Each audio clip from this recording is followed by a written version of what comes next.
अस्सलामुअलैकुम, this is Mohit Pirzada in Washington, United states. यहाँ America के ईस्ट कोस्ट में जहाँ मैं हूँ, यहाँ तो आधी रात से आगे का वक्त है, लेकिन हिंदुस्तान पाकिस्तान बर सगीर में, मशरक़ वस्ता में, Iran, Saudi Arab, Yemen, straight of Hormuz जो है, रेड सी, वहाँ पर अब 21 जुलाई 2026 और मंगल के दिन का आगाज़ हो रहा है। फॉर्चुनेटली कहें या अनफॉर्चुनेटली कहें, आज इन तीनों थिएटर्स के हवाले से, जो तीनों जोन्स या थिएटर्स हैं, हिंदुस्तान, पाकिस्तान, मशरक़ वस्ता, ईरान, सऊदी अरब, इनके हवाले से बड़ी इंपॉर्टेंट न्यूज़, इंपॉर्टेंट डेवलपमेंट्स जो हैं वो मेरे सामने हैं। फॉर इंस्टेंस ये कि हिंदुस्तान की कैपिटल सिटी राजधानी के अंदर दिल्ली में बहुत बड़े मुजाहरे हो रहे हैं, स्टूडेंट्स कर रहे हैं, supported by the cockroach Janata party, उनके साथ आम आदमी पार्टी लगी है, उनके साथ समाजवादी पार्टी है, उनके साथ आज़ाद समाजवादी पार्टी है। और पाकिस्तान के सोशल मीडिया में और ज़राए अबलाग में इन्हें बहुत दिलचस्पी से देखा जा रहा है। पाकिस्तान के ज़राए अबलाग में कहा जा रहा है कि हिंदुस्तान में बहुत बड़े खौफनाक और बड़े तबाहकुन किस्म के मुजाहरे हो रहे हैं, हिंदुस्तान हिल के रह गया है। तो इनकी हकीकत क्या है, इस पर भी थोड़ी सी हम खामा फरसाई जो है वो करेंगे। लेकिन मैं समझता हूँ सबसे इंपॉर्टेंट, और फिर मौलाना के बारे में बहुत सी थेरीज हैं कि मौलाना फजल रहमान जो हैं वो आखिर क्या हासिल करना चाहते हैं। क्या मौलाना फजल रहमान जो हैं वो इस्टेब्लिशमेंट की कठपुतली हैं, या वाकई मौलाना का दिमाग ख़राब हो गया है, मौलाना ने एक 18 व्हीलर ट्रक से टक्कर मारने का फैसला मौलाना ने कर लिया है। इसके हवाले से भी बहुत सी एक डिबेट जो है वो चल रही है। लेकिन सबसे इंपॉर्टेंट इस वक्त की जो डेवलपमेंट है, जो दुनिया भर की सबसे इंपॉर्टेंट डेवलपमेंट है, वो ये है कि अब से बहुत घंटे पहले, आप ये कह रहे हैं कि 7-8 घंटे पहले, हूतीज़ ने, जिनको हूसी कबाइल भी कहा जाता है और जो ईरान के हलीफ हैं इस कॉन्फ्लिक्ट के अंदर, उन्होंने बाकायदा फॉर्मली तौर पे सऊदी अरब के ख़िलाफ़ ऐलान जंग कर दिया।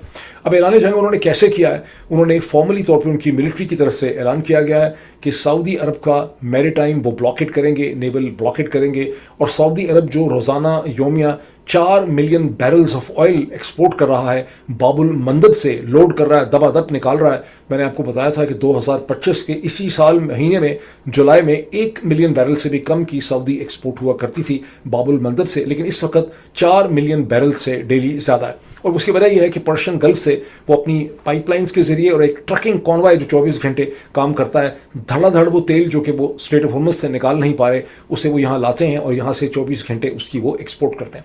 अब उन्होंने कहा हम ये एक्सपोर्ट नहीं होने देंगे, और इससे हमारा फॉर्मल समझा जाए कि इस पॉइंट से हमने ये ब्लॉकेट जो है वो इम्पोज कर दिया।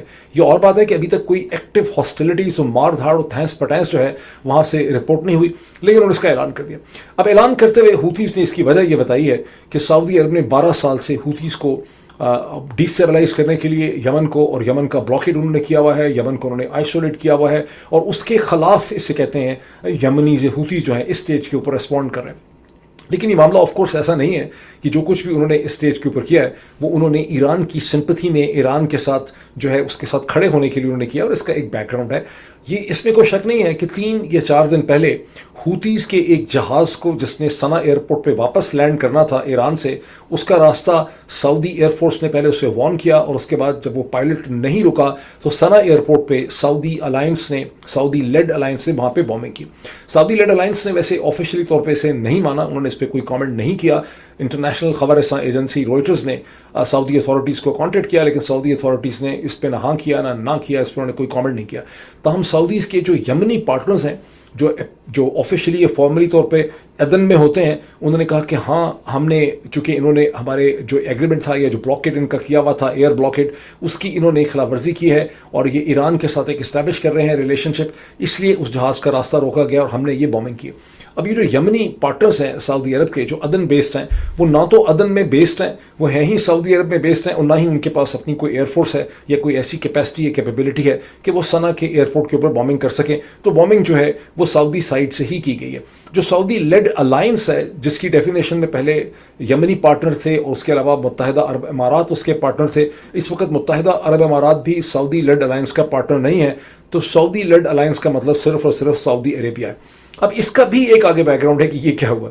इसका बैकग्राउंड यह है कि 2022 से जब सऊदी अरब और हूतीज़ के दरमियान में एक स्टैंड बाय अरेंजमेंट हो गया, एक पीस हो गया, सीज फायर हो गया, तो सऊदी अरब ने हूतीज़ को पाबंद कर रखा है कि सना एयरपोर्ट से जो भी जहाज़ उड़ेगा वो ईरान नहीं जा सकता। वो सिर्फ 2 जगहों पे जा सकता है, या तो वो इजिप्ट जा सकता है कमर्शियल फ़्लाइट में, या वो जॉर्डन जा सकता है। यानी एज सच इंटरनेशनल फ़्लाइट्स ना वहाँ से आके लैंड कर सकती हैं, ना वहाँ से डायरेक्टली ओरिजिनेट कर सकती हैं। اور ہوتیز نے ایک سوچے سمجھے منصوبے کے تحت 3-4 دن پہلے اس جو ایک طرح کا بلاکیڈ ہے، جو ان کا ایئر بلاکیڈ ہے، کمرشل بلاکیڈ ہے، اس کی انہوں نے جان بوجھ کے دانستہ طور پہ خلاف ورزی کی. ان کو پتا تھا کہ سعودیز ان کا راستہ روکیں گے. جب سعودیز نے اس کا راستہ روکا تو اس کے بعد انہوں نے اعلان کرنے شروع کر دیے کہ سعودیز جو ہیں وہ ہمیں تنگ کر رہے ہیں، ہمارے راستے میں آ رہے ہیں اور ہم ان کے خلاف کریں گے. اور اس کے بعد انہوں نے سعودی عربیہ کے ساؤتھ میں، کیونکہ یمن خود، میں ابھی تھوڑی دیر میں کوشش کرتا ہوں آپ کو نقشہ دکھاؤں گا، تو چونکہ یمن خود بھی سعودی عرب کے ساؤتھ میں ہے، ساؤتھ ایسٹ میں ہے، تو انہوں نے سعودی عرب کے ساؤتھ میں کچھ بامبنگ شامبنگ بھی تھوڑی سی کی، جس کا کوئی خاص نقصان وغیرہ جو ہے وہ نہیں ہوا. یہ بھی رپورٹ ہوا تھا کہ IRGC کے سینئر آفیسرز جو ہیں وہ یمن میں موجود ہیں اور وہ گائیڈ کر رہے ہیں ان کو کہ کس سٹیج کے اوپر ریڈ سی پہ باب المندب کو بلاک کیا جا سکتا ہے. اور پھر ان کے آرمی چیف نے اس کے بعد ایک اسٹیٹمنٹ بھی دی. پہلے تو ان کے جو ہیڈ ہیں مسٹر ہوتی جو ہیں، عبد الملک ہادی ہوتی جو ہیں، انہوں نے اسٹیٹمنٹ دی. انہوں نے سعودی عرب کے خلاف بات کی. انہوں نے یہ نہیں کہا کہ ہم ایران کی خاطر یہ بلاکیڈ کریں گے، لیکن اس کے بعد ان کے بعد آرمی چیف جو ہیں ہوتیز کے، ان کی ایک اسٹیٹمنٹ سامنے آئی تھی جس کا میں نے پچھلے ویلاگ میں ذکر کیا تھا ایک آدھ دن پہلے، جس میں انہوں نے کہا تھا کہ ہم سپریم لیڈر یعنی آیت اللہ مجتبیٰ خامنہ ای جو ہیں، مجتبیٰ خامنہ ای کے آرڈرز کا، ان کے اشارے کا انتظار کر رہے ہیں. جیسے ہی اشارہ آئے گا ہم باب المندب کو بند کر دیں گے. اس کا مطلب کیا ہے؟ اس کا مطلب ہے کہ وہ اشارہ جو ہے وہ آ چکا ہے. اب اس کے بہت سے آسپیکٹس ہیں. آف کورس اس کا ایک آسپیکٹ یہ ہے کہ سعودیز تیل کو ایکسپورٹ نہیں کر سکیں گے. سعودی عرب اور امریکہ کے اوپر پریشر بلڈ اپ ہوگا، دنیا کی انرجی مارکیٹ سے پریشر بلڈ اپ ہوگا. یہاں سے جو تیل نکلتا ہے وہ کچھ اس میں سے یورپ کی طرف جاتا ہے، بہت سا چین کی طرف جاتا ہے، پاکستان کی طرف آتا ہے، ہندوستان کی طرف آتا ہے، ایشین مارکیٹس میں آتا ہے. بیکاز اوپر جو سویز کینال ہے، جیسا کہ میں بھی آپ کو نقشے سے دکھاؤں گا، وہ بڑی تنگ ہے، اس سے کوئی بہت زیادہ ٹریفک جو ہے وہ افیکٹو طور پہ نہیں ہو سکتی. لیکن اس کا ایک اور بھی آسپیکٹ ہے. یہ وہ کارڈ ہے جو ایران نے تھریٹن کر رکھا تھا، جس کا ایران نے اس سے پہلے استعمال نہیں کیا. جو 12 دن کی جنگ ہوئی تھی جون 2025 میں، اس وقت بھی ہوتیز نے باب المندب کو بند نہیں کیا تھا. پھر جو 40 دن کی جنگ ہوئی ایران کے ساتھ امریکہ اور اسرائیل کی، اس میں بھی ہوتیز نے ریڈ سی کو، بحیرہ احمر کو، باب المندب کو انہوں نے بلاک نہیں کیا. اس وقت بلاک کرنے کا مطلب یہ ہے کہ یہ ایران کی طرف سے ایک فائنل کارڈ کھیلا گیا ہے. اور اس سے پتہ چلتا ہے، دو چیزیں پتہ چلتی ہیں. ایک یہ کہ ایران خود کتنا سخت انڈر پریشر ہے کہ ایران نے فائنلی اس کارڈ کو کھیلا، جسے کھیلنے سے اس سے پہلے وہ گریز کر رہے تھے. وہ امریکہ کے اوپر، ڈونلڈ ٹرمپ کے اوپر پریشر بڑھانا چاہتے ہیں، عرب الائز پہ پریشر بڑھانا چاہتے ہیں، تاکہ ڈونلڈ ٹرمپ کو سمجھ آئے اور ڈونلڈ ٹرمپ ایک سینسیبل طریقے سے ان سے نیگوسیشن کریں. اچھا، اب اس میں ہر چیز کا میں احاطہ نہیں کر سکتا. میں ایک بگر پکچر آپ کے سامنے رکھ رہا ہوں بیکاز میں نے بہت اس کو پڑھا ہے، دیکھا ہے. اس کے ساتھ درجنوں قسم کے آسپیکٹ جو ہے وہ رہتی ہیں. روئٹرز میں، نیو یارک ٹائمز میں، بہت سے اور جو ویسٹرن ذرائع ابلاغ ہیں، ایک ہی طرح کا وہاں پہ کلیم کیا گیا. وہ کلیم یہ ہے کہ یہ بڑی عجیب بات ہے کہ ہوتیز نے اس سٹیج کے اوپر، جبکہ ایرانی سائڈ سے کہا گیا کہ ان کے ساتھ میڈیٹرز میسیجز کمیونیکیٹ کر رہے ہیں، اور فلپینز نکلتے ہوئے امریکہ کے secretary of state Marco Rubio نے کہا کہ ہم ایران سے بات چیت کرنے کے لیے تیار ہیں. جس کے بعد آئل پرائسز نے کچھ ڈپ آیا تھا، جو کہ آئل پرائسز $90 سے اوپر جا رہی تھیں، ان میں تھوڑا سا ڈپ آیا تھا. تو ایسے وقت میں ہوتیز یہ کارڈ کیوں کھیل رہے ہیں، ایران کے کارڈ کیوں کھیل رہا ہے، اور ایسے ان کو پورٹرے کیا جا رہا ہے جیسے کہ ایران کی کوئی ڈسکوارڈینیشن یا مسکوارڈینیشن یہاں پہ ہو رہی ہے. اور ساتھ ہی یہ بھی مینشن کیا جا رہا ہے کہ ایران کے انٹیریئر منسٹر جناب اسکندر مومنی جو ہیں، وہ ایک بہت بڑا ڈیلیگیشن لے کر پاکستان پہنچے منڈے کے دن میں، جہاں ان کو محسن نقوی پاکستان کے منسٹر آف انٹیریئر کے انویٹیشن پہ وہ آئے ہیں. اور ایسے سٹیج پہ یہ ایکسپیکٹڈ تھا کہ وہاں پر یو ایس امریکہ ڈائلاگ کو پاکستان پش کرے گا. تو پھر ہوتیز نے ایسا کیوں کیا؟ حقیقت یہ کہ ڈائلاگ کہیں بھی پش نہیں ہو رہا تھا، کوئی ایسی سیریس کانفرمیشن نہیں ہے. بیکاز اسماعیل بقائی سے جب یہ پوچھا گیا تو انہوں نے یہ کنفرم ضرور کیا تھا کہ ہمیں میڈیٹرز کے میسیجز جو ہیں وہ مل رہے ہیں، اور ہمیں یہ کہا گیا ہے کہ 10 دن کا سیز فائر، میڈیٹرز کہہ رہے ہیں کہ 10 دن کا سیز فائر کرتے ہیں تاکہ جو 14 نکاتی MOU تھا اس کے اوپر دوبارہ سے بات چیت کی جا سکے. انہوں نے کہا تھا کہ نہیں، کوئی سیز فائر نہیں ہو سکتا، ہم بات چیت ضرور کریں گے، لیکن اس اسٹیج کے اوپر کوئی بھی کائنیٹک ایکشن جو ہیں وہ نہیں رک سکتے. تو یہ جو خبر ہے نا کہ بات چیت ہو رہی تھی بہت سیریسلی، یہ ایک اسموک اسکرین ہے جسے ڈونلڈ ٹرمپ اور ان کا ویسٹرن الائنس یا عرب الائنس جو ہیں اس کو بار بار استعمال کرتے ہیں. اور اب تک ہم جب 28 فروری سے یہاں تک آئے ہیں سفر کر کے جولائی کے آخر تک، تو ہم 21 جولائی تک، تو ہمیں بہت بہتر طور پہ سمجھ آ چکی ہے کہ ڈونلڈ ٹرمپ کی یہاں پہ اسٹریٹجی یا حکمت عملی ہوتی کیا ہے. آپ اس کو دیکھیں کہ ایک 24 گھنٹے پہلے آئل پرائسز جو ہیں وہ $90، میں بات کر رہا ہوں برینٹ کروڈ کی، $90 فی بیرل سے اوپر شوٹ کر رہی تھیں اور اوپر جا رہی تھیں. خطرہ یہ تھا کہ اگر وہ اسی طرح سے بڑھتی رہیں تو $100 فی بیرل تک وہ چلی جائیں گی. لیکن پھر اچانک یہ خبر آئی کہ امریکنز کے میڈیٹرز کے میسیجز مل رہے ہیں، اسماعیل بقائی نے جو فورن آفس کے اسپوکس پرسن ہیں انہوں نے ان کو کنفرم کیا. مارکو روبیو نے اسٹیٹمنٹ دے دی کہ ہم بات کر سکتے ہیں اگر ایران سینسیبل ہو, اسٹریٹ آف ہارمز پہ کنٹرول ایکسرسائز نہ کرے, یہ ان ایکسیپٹیبل ہے. تو اس کے فوراً بعد آئل کی پرائسز جو پہلے بڑھ رہی تھیں ان میں 3%, 4% ان میں ایک ڈپ آئی. یہ اب ہمیں پتہ چل جانا چاہیے کہ یہ ڈونلڈ ٹرمپ کی شروع سے اسٹریٹجی رہی ہے. جب بھی وہ یہ دیکھتے ہیں کہ آئل پرائسز شوٹ کر رہی ہیں, $100 کے اوپر جا رہی ہیں, $200 کی طرف بڑھنا شروع کر دیں گی, $150 پہ چلی جائیں گی, ایک پینک بلڈ اپ ہو رہا ہے پرشین گلف میں, یورپ کے اندر, پوری دنیا میں, تو وہ کوئی نہ کوئی ایسا شوشہ چھوڑ دیتے ہیں, ٹائم بائنگ کرتے ہیں, لیکن کبھی بھی سیریس نہیں ہوتے. اب تک میرا خیال ہے ایرانی اس چیز کو بہت اچھی طرح سے سمجھ چکے ہیں. اچھا, اب اس میں یہاں پر اچھا, اور اسی وجہ سے جو بھی ابھی اسٹیج کے آگے ہوگا, جیسے میں نے پچھلے ویلاگ میں تھوڑا سا آپ کو ہنٹ کیا تھا یا ایکسپلین کیا تھا, اس اسٹیج پہ جو کچھ بھی ہوگا اس کا فیصلہ میدان جنگ میں ہوگا. یہ کوئی نیگوسیشن, کوئی بات چیت, یہ سب شوشے ہیں.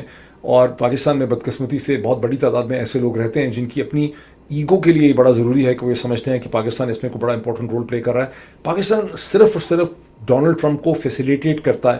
پاکستان کے army chief field marshal Asim Munir جو ہیں وہ ڈونلڈ ٹرمپ کے ایک ٹول کے طور پہ ایکٹ کرتے ہیں, لیکن اس سٹیج پہ یہ ٹول کام نہیں کرے گا. اس میں ایکچوئل جو ریزلٹس ہیں وہ یہ ڈائنامکس ہیں جن کو ابھی ہم ڈسکس کر رہے ہیں, اور جو جنگ کی صورتحال ہے جسے میں تھوڑا سا اور آپ کے سامنے ایکسپلین کرتا ہوں. پاکستان کے لیے البتہ ایک بہت بڑا چیلنج کھڑا ہو گیا ہے. اگر میں تھوڑا سا میپ آپ کو دکھا سکوں, بہت بڑا چیلنج اس لیے کھڑا ہو گیا ہے. یہ میں نے جو میپ میں اس وقت دیکھ رہا ہوں, اور آپ میں سے جو لوگ صرف سن نہیں رہے بلکہ دیکھ بھی سکتے ہیں اپنی اسکرینس کے اوپر, تو آپ دیکھ سکتے ہیں کہ ہمارے سامنے جہاں میرا یہ پوائنٹر ہے یہ ریڈ سی ہے. آپ یہاں پہ مصر دیکھ رہے ہیں, یہ درمیان میں ریڈ سی ہے, دوسری طرف اس کے سعودی عرب ہے. یعنی ریڈ سی سعودی عرب کے ویسٹ میں ہے, ایجپٹ کے اور سوڈان کے ایسٹ میں ہے, اور اس میں یہاں پر یمن ہے جو سعودی عرب کے نیچے ساؤتھ میں یمن ہے. اور آپ دیکھ سکتے ہیں کہ باب المندب جبوتی کے ساتھ بہت ہی نیرو قسم کی جگہ ہے.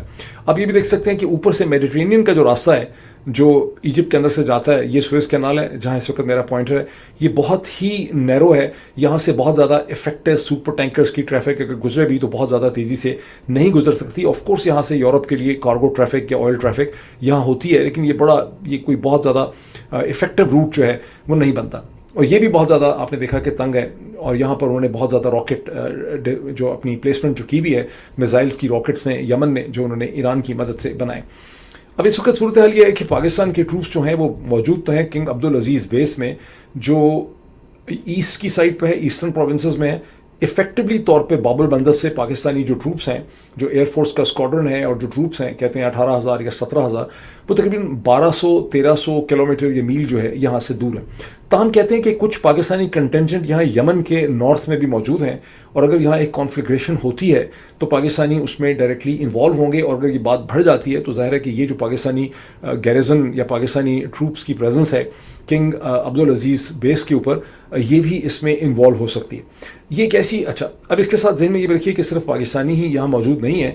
ریڈ سی کے اندر بھی کچھ امریکن وارشپس موجود ہیں, پرشین گلف میں بھی, عربین سی کے اندر بھی امریکنس موجود ہیں, امریکن وارشپس موجود ہیں, اور میڈیٹرینین میں بھی امریکن وارشپس جو ہیں وہ موجود ہیں.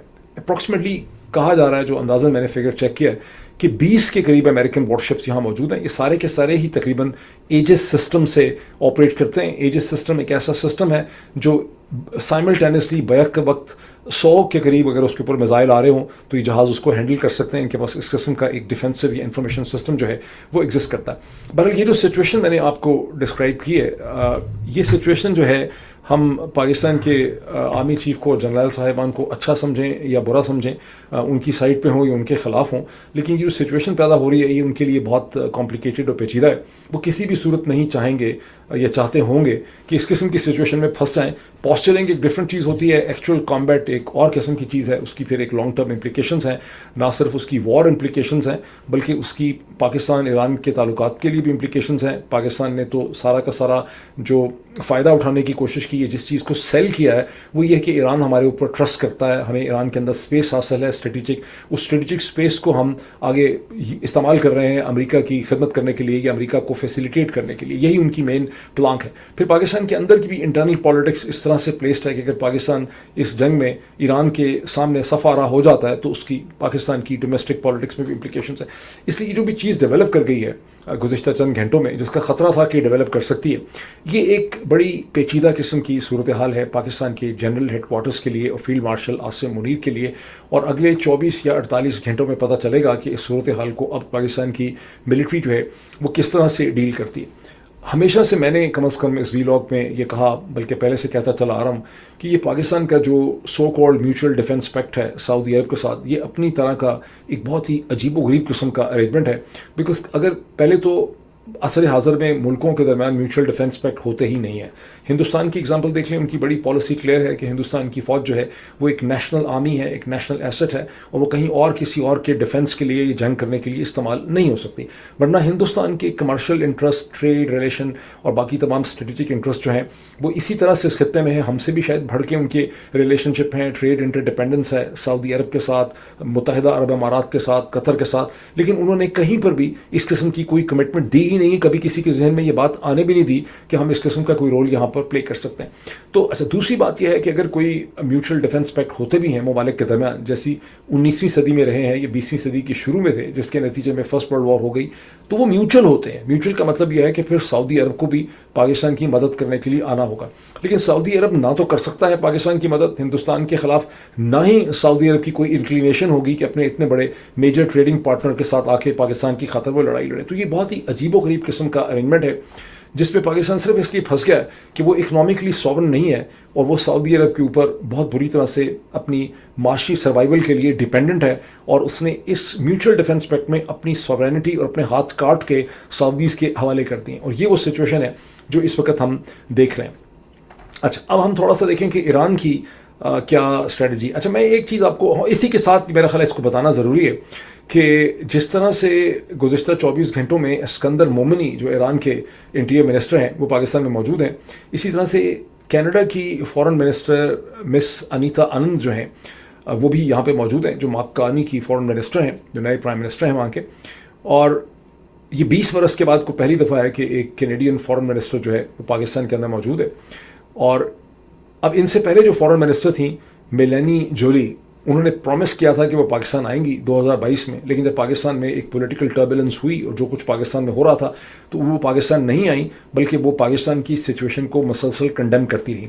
अब मार्क कार्नी की जो गवर्नमेंट आई है तो ये लिबरल पार्टी, लेकिन ये right of the centre party है, इनकी जस्टिन ट्रूडो वाली पोजीशन नहीं है। इसलिए यही वजह है कि अनीता आनंद यहाँ पे आई हैं। लेकिन अनीता आनंद सिर्फ यहाँ आई नहीं है, पाकिस्तान के अंदर से तस्वीर इशू की गई है कि वो जहाँ उन्होंने प्राइम मिनिस्टर शहबाज शरीफ से या फॉरेन मिनिस्टर इसाक डार से मुलाकात की है, वहाँ अनीता आनंद साहिबा ने ट्रैवल किया है पिंडी में, और GHQ में जाके उन्होंने पाकिस्तान के army chief field marshal Asim Munir को भी उन्होंने फ़ोटो अपॉर्चुनिटी प्रोवाइड की। इससे आपको क्या पता चलता है? इससे आपको वो मुनाफिकत पता चलती है लिबरल वेस्टर्न डेमोक्रेसीज़ की, कि ऑप्टिक्स देखें इनके किस किस्म के हैं। ये एक साइड पे डेमोक्रेसी की बात करते हैं, लेकिन एट द सेम टाइम अपनी तमाम हरकतों, सकनात और ऑप्टिक्स के ज़रिए ये डिक्टेटरशिप और अथॉरिटेरियनिज्म को स्ट्रेंथन करते हैं, उसे लेजिटिमाइज करते हैं। इस चीज़ को नोट करें जो हुई है। मैंने कहा मैं आपके नॉलेज में ज़रूर लेके आऊँ। अब वापस आए हम ईरान और अमेरिका के दरमियान में डायनामिक्स क्या हैं। अमेरिका ने, सेंट्रल कमांड ने 10th कंसेक्यूटिव डे में भी अपनी तबाहकुन बॉम्बिंग जो है वो ईरान के मुतादिद शहरों की, ब्रिजेस की, रेलवे ट्रैक्स की जारी रखी।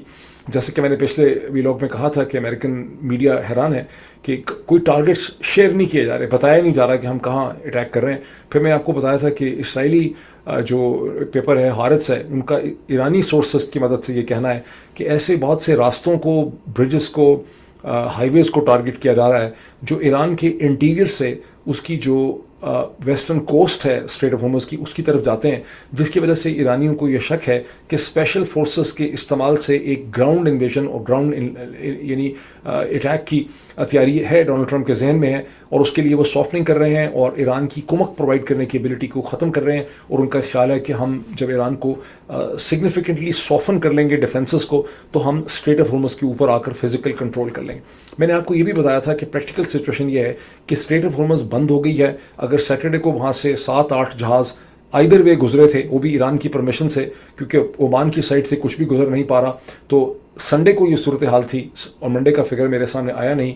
संडे की सूरत हाल ये थी कि सिर्फ 4 जहाज़ जो हैं वो आइदर वे वहाँ से गुजर सकें। एलएनजी के अलबत्ता मैंने आपको बताया था कि कंटेनर्स धड़ाधड़ जो हैं वो यूएई के पोर्ट्स के ऊपर और कतर में भरे जा रहे हैं। वैसे थर्सडे के बाद से कोई एलएनजी का कंटेनर वहाँ से गुजरा नहीं, लेकिन एलएनजी के कंटेनर डजन्स की दर्जनों के हिसाब से तैयार खड़े हैं कि जैसी ही सूरत हाल पैसिफाई होगी हम यहाँ से उसकी एक्सपोर्ट्स जो हैं वो शुरू कर देंगे। तो जहाँ अमेरिका की ये स्ट्रेटजी है कि हम कोस्टल बेल्ट यानी जो है उस पर कब्जा कर सकते हैं, ईरान की जो स्ट्रेटजी है उसके बारे में बहुत सा वेस्टर्न एनालिस्ट कमेंट मुझे पढ़ने का मौका मिला। ईरान की स्ट्रेटजी को कहा जा रहा है कि ये बेसिफिकेशन की स्ट्रेटजी है। बेसिफिकेशन का मतलब ये है कि ईरान दबे तुले हमले कर रहा है, सोच समझ के हमले कर रहा है, ये कोई रिएक्टिव हमले नहीं है। और कमांड सेंटर्स को अमेरिका के यानी आप ये कह रहे हैं कि ये जंग शुरू होने से पहले अमेरिका के पास इस रीजन में Iran focus 20 air strips exist करती थी जिनको वो इस्तेमाल कर सकता था सऊदी अरब में, मुत्तहिदा अरब इमारात में, बहरीन में, कुवैत में, कतर के अंदर और जॉर्डन में। अब उसमें से सूरत हाल होगी कि 4-5 ही स्ट्रिप्स जो हैं वो फंक्शनल रह गई हैं। वो शायद सारी की सारी जो हैं वो कुछ कुवैत में है एक आध और बाकी जॉर्डन में है। बाकी सऊदी अरब ने, कतर ने और ऐसा लगता है कि मुत्तहिदा अरब इमारात ने तो अपनी बेसिस या फैसिलिटीज़ को इस्तेमाल करने से अमेरिका को रोक दिया है, मना कर दिया। 100% कन्फर्म नहीं है, सऊदी अरब का तो कन्फर्म है कि उन्होंने मना कर दिया है, लेकिन क्या मुत्तहिदा अरब इमारात ने भी प्रैक्टिकली रोका हुआ है, कतर ने भी प्रैक्टिकली रोका हुआ है, मैं 100% कन्फर्म नहीं कर सकता। लेकिन जो मैंने मुख्तलिफ किस्म की इन्फॉर्मेशन देखी है वो लगता है कि कुवैत की फैसिलिटीज़ यूज़ कर पा रहे हैं, बहरीन की कर पा रहे हैं कुछ, और वो इंक्रीजिंगली डिसफंक्शनल होती चली जा रही हैं और जॉर्डन की कर रहे हैं। यही वजह है कि ईरान ने ताबड़तोड़ हमले जो हैं वो 5 हमले अब तक कर चुके हैं जॉर्डन की एयर स्ट्रिप्स के ऊपर, और जिसकी वजह से अमेरिका के जहाज़ों को कम से कम जो जगह में उनके स्ट्रक्चर को एकोमोडेट करना पड़ रहा है। और ईरान मुसलसल उनके कमांड सेंटर, उनके रडार, उनका इंफॉर्मेशन, उनका मैनेजमेंट सिस्टम जो है उसको डिस्ट्रॉय कर रहा है ताकि अमेरिका के लिए इस जंग की प्रोसिक्यूशन जो है वो मुश्किल से मुश्किल हो जाए। अब इसके 2 पहलू और भी हैं। एक है कि अमेरिका के जहाज़ जो ईरान पे बॉम्बिंग करने के लिए आते हैं वो ईरान के बहुत करीब नहीं आ पाते हैं, वो तकरीबन 1700 मील दूर अरेबियन सी में वहाँ से उड़ते हैं और उनको आने जाने का डिस्टेंस जो है वो बहुत ज़्यादा पड़ जाता है। और जो रिफ्यूलिंग का सिलसिला ये है कि वो जो KC-35 हैं वो सारे के सारे इसराइल में पार्क्ड हैं। अमेरिका की हिकमत अमली इस वक्त ये भी है डोनाल्ड ट्रम्प या सेंटकॉम की कि इसराइल को इस जंग में शामिल ना किया जाए, बिकॉज इसराइल के शामिल होने से इसराइल की पॉपुलेशन वुल्नरेबल हो जाती है, इसराइल की सारी आबादी को शेल्टर होम्स में जाके बैठना पड़ता है, उनकी पूरी ज़िंदगी डिस्टर्ब हो जाती है। और यूँ इसराइल अमेरिका का हलीफ होने से ज़्यादा बड़ा अमेरिका की अफवाज जिनका अपना लेने देना कुछ नहीं है, बाकी उनको को बहुत ज़्यादा परवाह है नहीं अरब ममालिक की, और ईरान अरब ममालिक की पॉपुलेशन को टारगेट कर नहीं सकता, उनके सिविल स्ट्रक्चर को वो बहुत एहतियात से टच करता है। तो Saudi Arab under this circumstances Israel जो है वो सेंट्रल कमांड की एक लायबिलिटी बन जाता है, वो उनका एसेट नहीं है। एसेट वो इस हद तक है कि अमरीकी जहाज़ वहाँ पे खड़े हैं, रिफ्यूलिंग के जहाज़ वहाँ पे खड़े हैं, लेकिन अमरीकी सेंटकॉम ये नहीं चाहती कि इसराइल इस जंग का हिस्सा बने, बिकॉज इसराइल के जंग में हिस्सा बनने से उनकी पॉलिटिकल सिचुएशन जो है वो ख़राब होती। ये वो सारी सिचुएशन है जो हम देख रहे हैं, और इसमें इसका जो भी आउटकम निकलेगा वो पाकिस्तान की या किसी कतर की या किसी की नेगोशिएशन एफर्ट से नहीं निकलेगा, बल्कि ये जो सारा सिनारियो मैंने आपके सामने रखा है इसमें क्या ईरान बेहतर मैनेज कर सकता है, इसको विथस्टैंड कर सकता है, या अमेरिका जिसके बारे में बाज़ एनालिस्ट ये कहते हैं कि प्रेसिडेंट की पोस्चरिंग तो बड़ी सख्त है, लेकिन ये कि अमेरिका की एम्यूनेशन सप्लाईज इतने नहीं हैं कि वो बहुत देर तक इस एफर्ट को जारी रख सकें। इसी वजह से थोड़ी थोड़ी देर के बाद सीज़ फायर कर लिया जाता है ताकि अपने एसेट्स को रेप्लिनिश जो है वो किया जा सके। तो ये सिनारियो के साथ अब हम आए थोड़ा सा हिंदुस्तान की तरफ चलें, जहाँ पर मैसिव प्रोटेस्ट जो हैं वो गुज़िश्ता 24 घंटे में कैपिटल सिटी दिल्ली में हुए हैं। और ये कॉकरोच जनता पार्टी, इसके अंदर आम आदमी पार्टी, समाजवादी पार्टी, आज़ाद समाजवादी पार्टी सभी इसमें शामिल हैं, लेकिन प्रिंसिपल जो स्ट्रेंथ और मोबिलाइजेशन इसमें शो की है वो कॉकरोच जनता पार्टी ने की है। CJP इसका मुखफ़िफ़ है। CJP पाकिस्तान में चीफ जस्टिस पाकिस्तान का भी मुखफ़िफ़ हुआ करता था जब तक पाकिस्तान में एक चीफ जस्टिस हुआ करता था। बहरहाल that is just a side digression.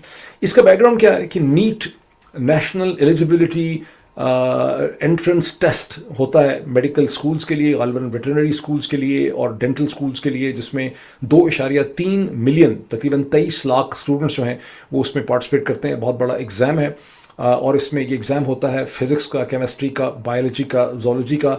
ये MCQ क्वेश्चंस होते हैं, 720 इसके नंबर होते हैं। ये सारा बड़ा एक सिस्टम है, और इसके पर्चे लीक हो गए अब से तकरीबन 3-4 हफ्ते पहले, जिसमें एक एजुकेशनल रिफॉर्मिस्ट हैं, एक्टिविस्ट हैं, बहुत रिकग्नाइज। सोनम वांगचुक ने उस पर एक भूख हड़ताल की। सोनम वांगचुक जो है, उनकी जब भूख हड़ताल 20-21 दिन की हो गई और उनके मरने का ख़तरा था, तो हिंदुस्तान की पुलिस ने ज़बरदस्ती उनको वहाँ से उठा के, जहाँ उन्होंने जंतर मंतर में मेरा ख्याल की भी थी भूख हड़ताल, वहाँ से उन्हें ज़बरदस्ती अस्पताल में उन्होंने शिफ्ट कर दिया। उसके ऊपर ये प्रोटेस्ट शुरू हुई हैं। और उसकी दूसरी वजह यह है कि 20 जुलाई को हिंदुस्तान की पार्लियामेंट लोकसभा का जो मॉनसून सेशन है वो शुरू हुआ है। और ये सब प्रोटेस्टर्स, जिसमें कॉकरोच जनता पार्टी, ये सब पार्टीज ये डिमांड कर रहे हैं कि उनकी जो कंप्लेंट्स हैं उन्हें पार्लियामेंट के सामने इस सेशन के अंदर डिस्कस किया जाए। अच्छा, इस पे बड़े इंटरेस्टिंग डिफरेंसेस जो हैं वो पाकिस्तान के साथ हम इसको देख सकते हैं। ये और बात है कि पाकिस्तान का सोशल मीडिया इसको खौफनाक या तबाहकुन जो है मुजाहरे करार दे रहा है, लेकिन इसके अंदर आपको हिंदुस्तान की जैसी कैसी भी डेमोक्रेसी है, जो परफेक्ट तो नहीं है, एक थर्ड वर्ल्ड डेमोक्रेसी है, वो आपको यहाँ पे फंक्शन करते हुए नज़र आ रही है और एक डेमोक्रेटिक तरीके से इस मसले का हल निकालने की कोशिश की जा रही है। थोड़ा सा मैं आपको बता दूँ कि जंतर मंतर जहाँ उन्होंने हड़ताल की भी थी और जहाँ ये सब प्रोटेस्टर्स आते हैं, जो अब हिंदुस्तान के शहर दिल्ली में एक बहुत बड़ी टूरिस्ट अट्रैक्शन है, ये 18वीं सदी के शुरू में राजा या महाराजा जय सिंह ने इसे बनाया था अपने खर्चे के ऊपर। लेकिन बनाना उस वक्त था, ये मुगलिया हुकूमत थी, कमज़ोर मुगलिया हुकूमत। मोहम्मद शाह एम्पर थे औरंगज़ेब के जानशीनों में से, और उनके डायरेक्टिव पे राजा जय सिंह या महाराजा जय सिंह ने ये ऑब्जर्वेटरी उस वक्त कायम की थी, जो उस वक्त दुनिया की इस इलाके में, इस पूरे खत्ते में एडवांस तरीन ऑब्जर्वेटरी थी, इसे समझा जाता है। और तो बहरहाल वहाँ पर तो प्रोटेस्टर्स को आने की इजाज़त होती है, लेकिन जब प्रोटेस्टर्स ने वहाँ से आगे बढ़ के पार्लियामेंट की तरफ जाने की कोशिश की तो पुलिस ने उनका रास्ता रोका। पहले उन्होंने आंसू गैस का इस्तेमाल किया, फिर उन्होंने बेटन चार्ज किया, 77 स्टूडेंट्स को उन्होंने डिटेन कर लिया, बहुत से पुलिस वाले इसमें ज़ख्मी हुए। ये और बात है कि जिनको उन्होंने डिटेन किया, वहाँ पर प्रोटेस्ट में लोग डिटेन होते हैं, अनलाइक पाकिस्तान उनको फौरी तौर पर छोड़ दिया जाता है, तो पॉसिबिलिटी यही है कि जल्दी इनको छोड़ देंगे। पाकिस्तान में अब डिफरेंस क्या है कि पाकिस्तान में ऐसे प्रोटेस्ट होंगे तो दहशत गर्दी के पर्चे इकट्ठे कट जाएंगे, लोगों को छोड़ा नहीं जाएगा, पुलिस जो है वो उनके घरों को मसाइल बन जाएंगे बेतहाशा किस्म के। यहाँ ऐसा नहीं हो रहा। डिफरेंस ये नोट करें कि 19 जुलाई को जब अंदाज़ा हुआ दिल्ली एडमिनिस्ट्रेशन को और सरकार को कि स्टूडेंट्स बहुत बड़ी तादाद में जमा हो रहे हैं प्रोटेस्ट करने के लिए, तो डिप्टी कमिश्नर पुलिस जो हैं दिल्ली के, उनकी ड्यूटी लगाई गई कि उनसे मुज़ाकरात करें। डिप्टी कमिश्नर ने उनसे मुज़ाकरात करने की कोशिश की, उन्होंने कहा जनाब हम आपसे बातचीत नहीं करेंगे, हमें तो उन्होंने फिर एक यूनियन जो सेक्रेटरी हैं, जो बहुत सीनियर हिंदुस्तान में समझा जाता है बिकॉज रियासतें बहुत ज़्यादा हैं, यूनियन सेक्रेटरी को इन्वोक किया, लेकिन स्टूडेंट्स ने उनसे भी बात करने से इनकार कर दिया। फिर उन्होंने कहा हम तो सिर्फ किसी कैबिनेट मिनिस्टर जो हैं नरेंद्र मोदी के, उनसे बात करेंगे। उस पर अल्टीमेटली उनकी हेल्थ मिनिस्टर JP नड्डा से उनकी 19 तारीख को डिस्कशन हुई, और फिर 4 बजे, पहले 11 बजे डिस्कशन हुई और 4 बजे उन्होंने अपनी रिटन जो पिटिशन है वो उन्होंने हिंदुस्तान के मिनिस्टर के हवाले कर दी, और फिर उसकी इंटीरियर मिनिस्टर अमित शाह के साथ डिस्कशन हुई और मिनिस्टर्स में डिस्कशन हुई, और प्रॉमिस किया गया है प्रोटेस्टर्स को कि हम जो है आपकी जो भी सफारिशात हैं, ये जो भी इश्यूज़ हैं, उसे हम गौर करेंगे, हम इसका हल निकालने की कोशिश करेंगे। और एंड रिजल्ट इसका वो डिमांड ये कर रहे हैं कि जो एजुकेशन मिनिस्टर हैं धर्मेंद्र प्रधान, वो रिज़ाइन कर दें।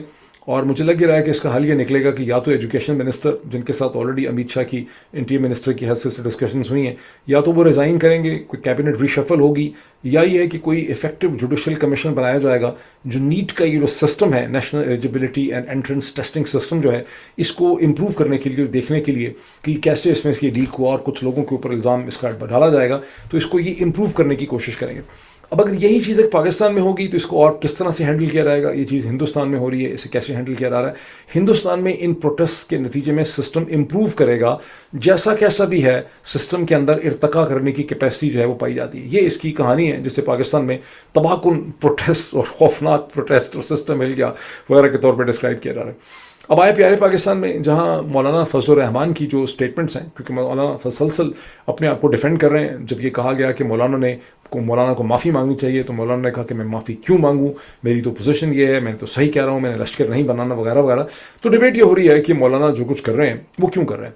और इसमें जो थेरीज़ हैं, जो प्रीडोमिनेंट थेरी है जिसमें 90% से ज़्यादा लोग बिलीव करते हैं, अगर आप ट्विटर से देखें, तो वो ये है कि मौलाना इस्टेब्लिशमेंट के हाथ में एक टूल है, और इस्टेब्लिशमेंट उनको एक नए लीडर की हैसियत से, एक एंटी इस्टेब्लिशमेंट लीडर की हैसियत से उनको लॉन्च कर रही है। और उस प्रोसेस में ये ज़रूरी है कि वो फ़ौज के ख़िलाफ़ सख्त किस्म के हमले करें, ताकि उनकी लोगों में एक कनेक्शन, और माहौल ऐसा हो चुका है कि जब तक आप फ़ौज के इस्टेब्लिशमेंट के ख़िलाफ़ बात नहीं करेंगे आप पॉपुलर हो नहीं सकते।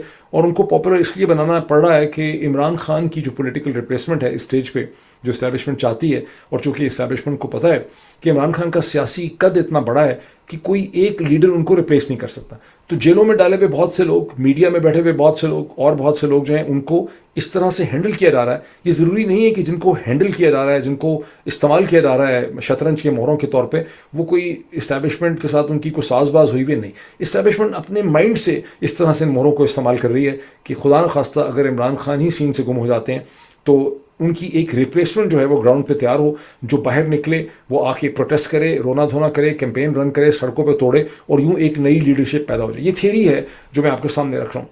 लेकिन मौलाना के अपने सपोर्टर्स हैं, जो उनकी पार्टी के लोग हैं, वो कहते हैं कि नहीं, मौलाना का मसला ये है कि इस्टेब्लिशमेंट ने, फ़ौज ने उन्हें कहा कि आप खैबर पख्तूनख्वा में जो डेवलप हो गई है सूरत हाल फाटा की एरियाज़ में, बन्नू में, डिफरेंट जगहों में, इसका मुकाबला करने के लिए आप हमें एक लश्कर बना के दें जो मदद करे फेडरल ट्रूप्स की, पैरामिलिट्री ट्रूप्स की या फ़ौज की। और मौलाना समझते हैं कि ये सियासी तौर पे उनके लिए बहुत ख़तरनाक होगा, इसलिए मौलाना एक स्ट्रेटिजिक डिफाइंस कर रहे हैं। मौलाना को अंदाज़ा है कि मौजूदा सूरत हाल में उनकी ये स्टेटमेंट्स जो वो कर रहे हैं, इसके लिए उनके पास एक स्पेस एग्जिस्ट करती है और इसलिए मौलाना उस स्पेस को इस्तेमाल कर रहे हैं। लेकिन इस आर्गुमेंट की कमज़ोरी ये है कि मौलाना को शहीदों के और डिफरेंट चीज़ों की जो डेफिनेशंस हैं उसके अंदर इतने वायलेंट तरीके से जाने की ज़रूरत नहीं थी। वो अपना जो डिफाइंस है स्ट्रेटेजिक, उसको और तरह से भी शो कर सकते थे। तो ये बहरहाल अब तक की सिचुएशन है। एक मुझे मैसेज ये देना है उन लोगों के लिए जो मेरे पैट्रियन पेज पे थिंक टैंक सर्कल में है।